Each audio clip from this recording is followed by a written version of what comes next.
Tetuganya okukebera omwana nti siwo osumula zipu n'ojjayo obwere bwo n'omukuba obwere bwo mu kawompo.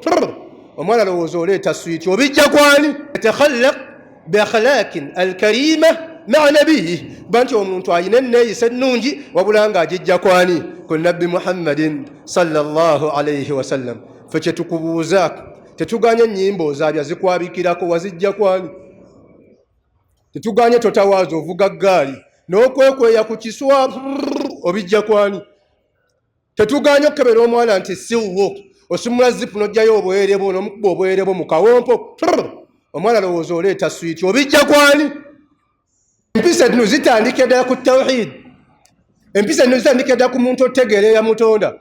Empisa zino zitandika ddala kutegeera ani akuliisa. Afaman huwa qaimun ala kulli nafsin bima kasabat.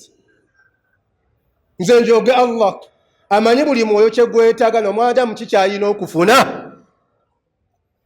Ne tujja ku mpisa ennungi okuba nti omwana Adamu alina empisa ennungi ne nabbi we.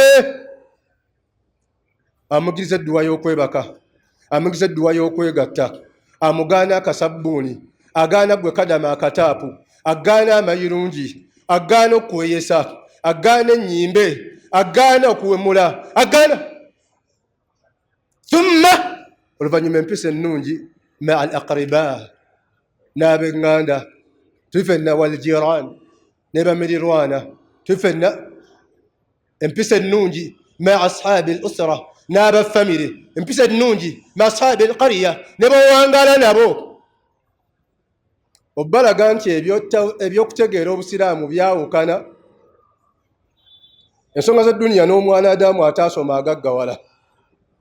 Bagamba kirumiro bayakoma mu P3.